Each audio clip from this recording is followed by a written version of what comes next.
What's up, YouTubers? It's Merkava and Freelance here with you guys from the Way of the Kamikaze clan. I wanted to share with you guys today the Fang of Ir Yut. It is a legendary scout rifle that drops from the hard mode Crota, and it is arguably the best weapon that drops in there.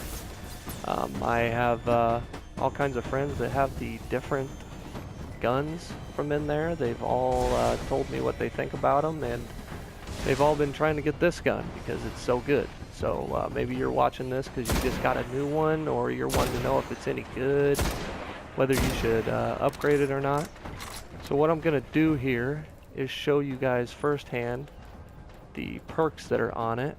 Of course, you got the 3 different scopes here, you got the 3 different perks in the middle, and you got your 2 main perks on these 2 separate sides. So what we're going to start with is these scopes. You got the red dot ORS. This is the first scope that you start with. It is a good scope. This gun is very good. As soon as you get it, it's going to feel a lot like the Vision of Confluence from the Vault of Glass. But of course, the raid weapons are created for the raid, and that's what they're made for. So of course you wouldn't want to use the Vision of Confluence in the Crota raid because it's not made for that. But it is a very good weapon. Arguably you could use it in there, but raid weapons are specifically made for the raid that you are doing. So this scope is good, but it's very open. The only thing you really have to go by is that little tiny red dot in the middle, which is okay.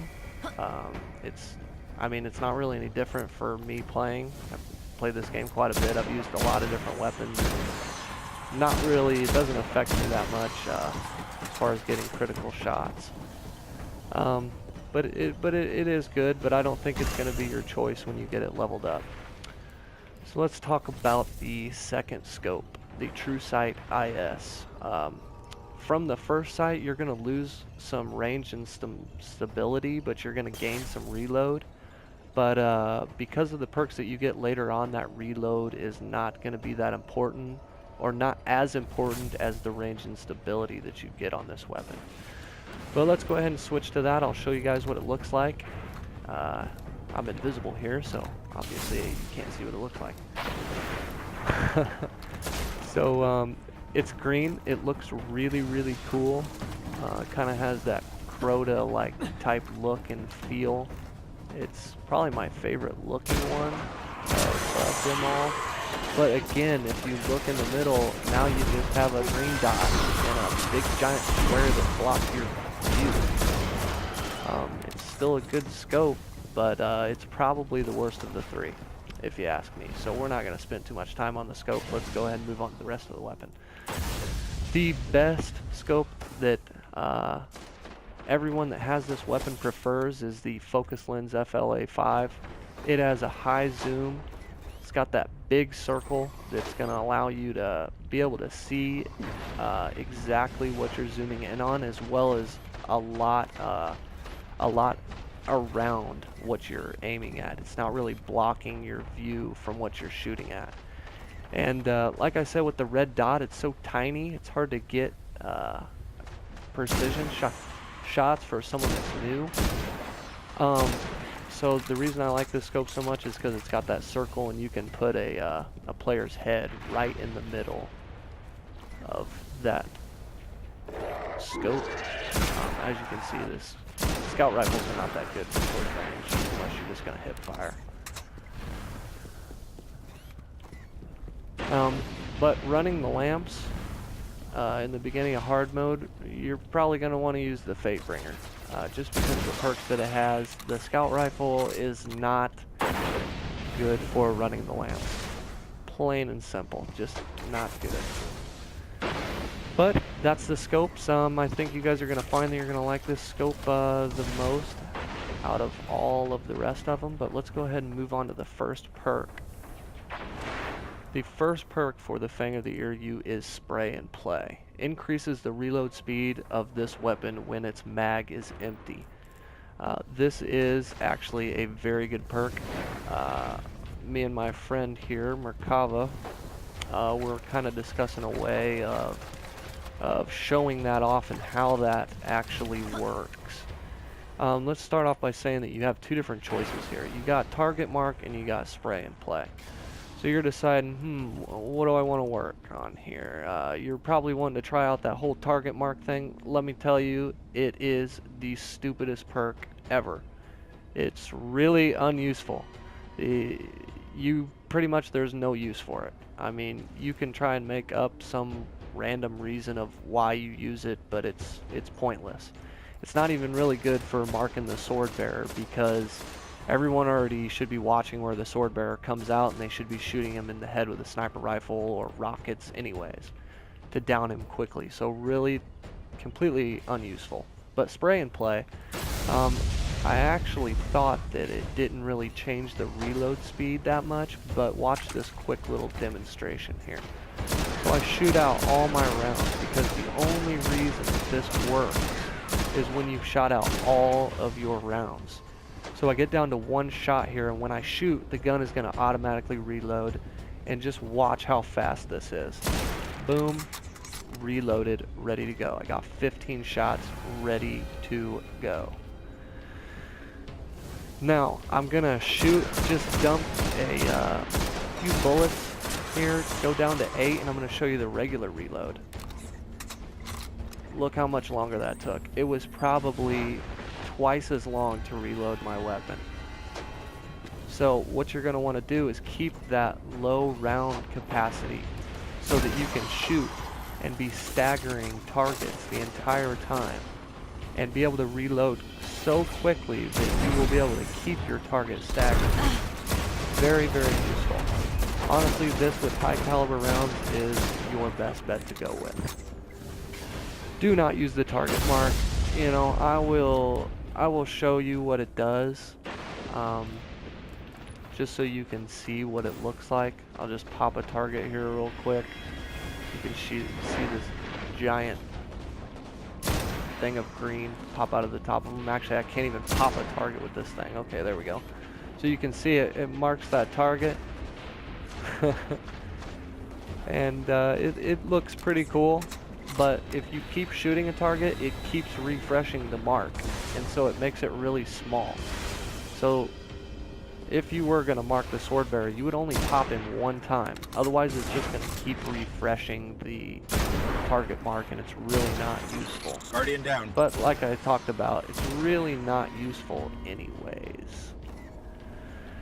So let's move on to the three main perks that we have in the middle after your upgrade damage. We have high caliber rounds, perfect balance, and field scout.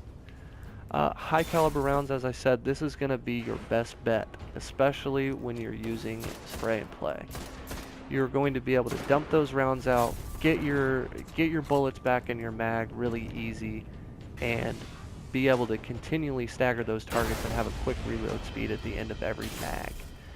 The stability, I have never really used it, but to tell you the truth, this is the most stable gun I've ever used in the game, and I really can't see a reason to have this gun be any more stable than what it is.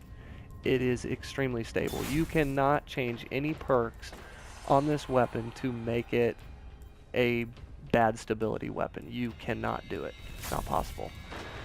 So the only other useful perk here is Field Scout. It's the second best of the three, but really it's only useful if you're going through a bunch of enemies that are extremely weak, just to be able to continually pop them off and not have to reload as much. But definitely out of the three, the high caliber rounds is the best. The next perk that you get after that is Third Eye. It is similar, or some might say exactly the same as the Knucklehead Radar. But if you're not a hunter, I guess you're going to get this radar thing. It makes it to where when you're aiming down this weapon's sights, your radar is going to stay active. but as I've talked about with all the other people that have used this weapon, it's really not that useful for the raid, because if you think about it, in the lamps, in the bridge part, the witches, even the very end of the raid, the entire raid, it's so monotonous. There's thralls coming at you from everywhere, acolytes shooting at you, you know, knights trying to swipe you, and you pretty well know like where everything is going to be coming from after you've played the raid for a while, and you're really not going to need your radar while you're aiming. I mean, it's pretty unuseful. So thanks a lot, Bungie, for another perk on a raid weapon that's not that good. They've kind of ruined this weapon because of that, but at the same time, this is still the best raid weapon out there, and possibly the best primary in the game.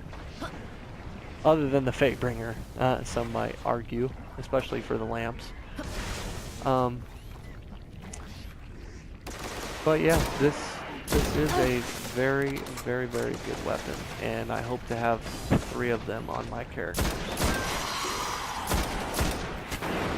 So after that, guys, you pretty much know what comes at the end here. It's just a bunch of damage perks, and you're gonna get that increased damage to hive majors.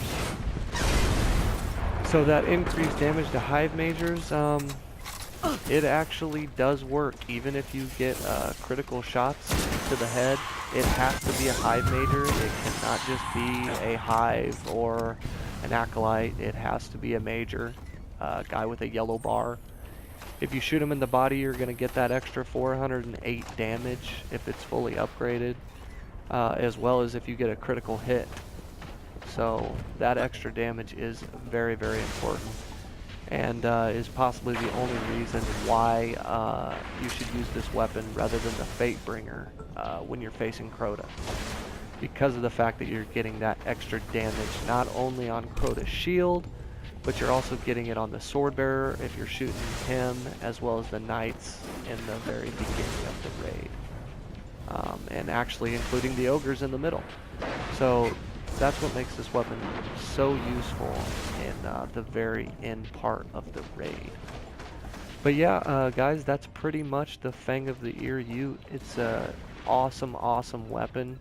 Like I said, it's probably the best of all of them. So if you get one to drop for you, do not be discouraged. This is a very good weapon. Doesn't take very long to upgrade, you know.